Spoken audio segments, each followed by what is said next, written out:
It's Sunday, August 16th, 2026. You're listening to the DX Today AI Daily Brief. Today, Anthropic reveals a blockbuster quarter and its first operating profit. SpaceX officially closes its $60 billion deal for the coding startup Cursor. And Waymo wins the green light to put far more robotaxis on California's roads. Let's get into it. Anthropic is closing out an extraordinary quarter. The company has told prospective investors that its preliminary second quarter revenue passed $11.5 billion, up more than 14-fold from roughly $787 million a year earlier. Just as striking, Anthropic says it posted positive adjusted operating income, effectively its first operating profit as a business. Executives are reportedly floating even bolder ambitions, revenue approaching $200 billion by 2028, as the company weighs a future public listing. The figures are preliminary and investor-facing, not audited results, so some caution is warranted. But the message is clear. Anthropic is arguing that frontier AI can be not just transformative, but genuinely profitable at scale. From profits to power. NVIDIA is looking to bankroll the power behind the AI boom. The chipmaker is in talks to invest as much as $3 billion in SB Energy, a clean power developer controlled by SoftBank, to help feed an OpenAI-linked data center project in Ohio. The move underscores a hard truth of this build-out. The bottleneck is increasingly not chips, but electricity, land, and the infrastructure to deliver both at enormous scale. By taking a direct stake in energy supply, NVIDIA deepens a web of interlocking deals, tying it to OpenAI, SoftBank, and the sprawling campuses rising to train tomorrow's models. The talks are not yet final, but they signal how far chipmakers will now reach beyond silicon to keep the boom fueled. Now ads arrive. OpenAI is bringing advertising to ChatGPT in Europe.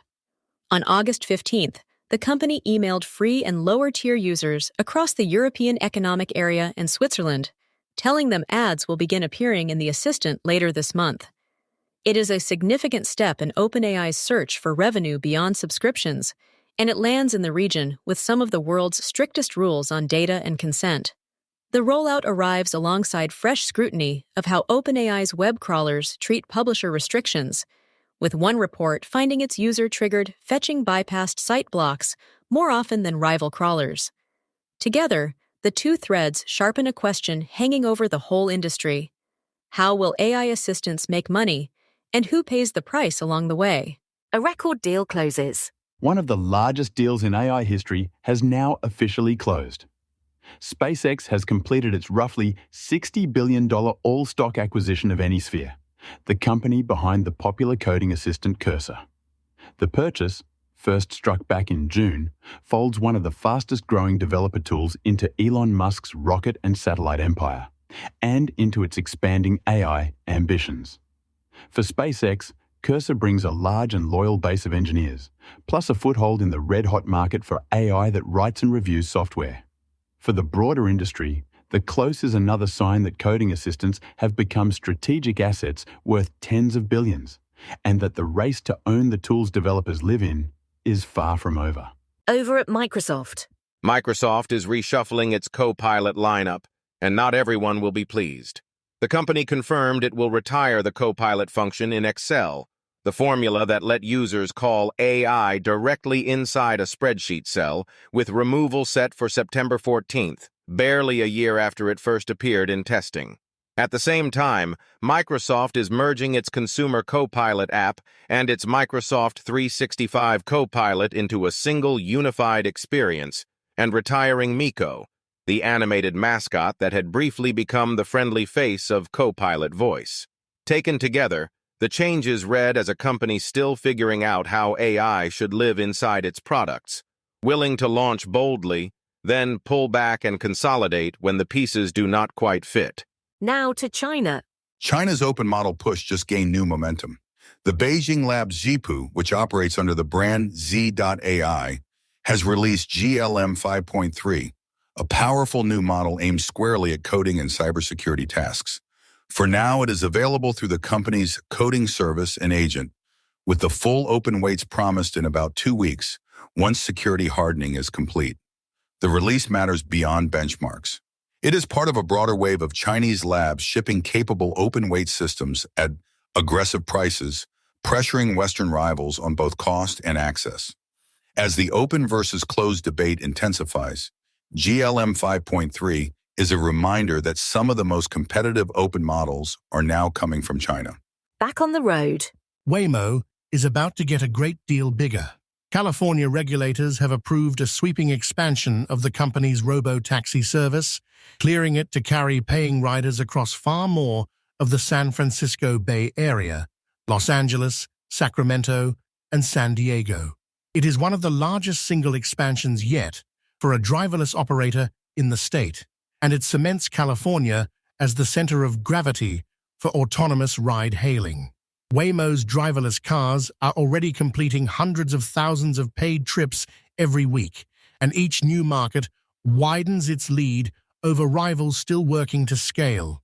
The approval is a milestone for a technology that spent years stuck in pilots and is now, city by city, becoming an ordinary way to get around. A reality check. A new note from Goldman Sachs offers a reality check on the AI boom. The bank reports that corporate spending on AI is accelerating sharply as companies pour money into tools, infrastructure, and talent. Yet the measurable payoff, at least so far, remains limited, with little clear lift to earnings across the broad market. It is a tension investors are watching closely. Spending is easy to see, but the returns are proving slower and harder to pin down.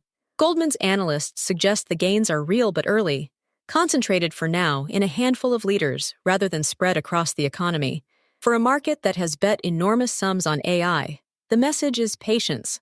The revolution may be coming, just not evenly, and not all at once. From billions to Main Street. Not every AI story is measured in billions. Sophie AI, an Australian startup, has raised $5 million Australian dollars in a seed round, valuing the young company at around $30 million Australian dollars. Its pitch is refreshingly down to earth. Sophie builds what it calls an AI operating system for trades and service businesses, the plumbers, electricians, and small firms that often miss calls and lose work while they are busy on the job. The assistant answers the phone, books jobs, and handles routine questions, so a one-person business does not have to choose between the tools and the telephone. It is a small round by today's standards, but a useful reminder that AI is quietly reaching Main Street, not just the megacaps. Now to medicine. An AI drug discovery startup is turning its models toward one of medicine's stubborn challenges. Eisen Therapeutics has entered a multi-program collaboration with a San Diego-based biopharmaceutical company to design oral versions of biologic drugs, medicines that today usually have to be injected. Eisen will apply its AI foundation model, which it calls DAX, to engineer oral peptide therapeutics that could survive the digestive system and reach their targets. If it works, the payoff for patients is obvious. A pill is far easier to live with than a needle. It is an early-stage research deal, not a finished product, but it captures a growing theme. AI is moving from writing text and code into the far harder work of designing molecules. A new billionaire. There is a new name atop Europe's rich list, and he is just 25. Forbes reports that James Ducombe, a school dropout turned entrepreneur, has become Europe's youngest self-made billionaire after his London-based AI chip startup, Olix, raised money at a valuation of $3.3 billion. Olix is chasing the same prize as a wave of well-funded challengers, designing specialized chips to train and run AI more efficiently and to loosen NVIDIA's grip on the market. Whether the company can deliver at scale is still an open question, and chip startups have stumbled before. But Ducombe's rise captures the sheer amount of capital and ambition flooding into AI hardware, where a founder can go from dorm room to billionaire in remarkably little time. And finally, India. Finally, a milestone for India's chip ambitions. Ahisa Digital Innovations, a startup backed by the government's design-linked incentive scheme, says it has achieved first-pass silicon success meaning its new chip worked on the very first manufacturing run, a notoriously difficult feat. The chip, named Vihan, is a broadband networking processor designed and taped out in India. Officials say companies supported by the same scheme have now collectively raised more than $100 million and completed around 35 chip designs. For a country determined to build its own semiconductor base rather than simply import it, first-pass success is both a technical win and a symbolic one. It is a signal that homegrown AI and networking silicon is moving from ambition toward reality. That's your briefing for Sunday, August 16th, 2026. For DX Today, stay curious.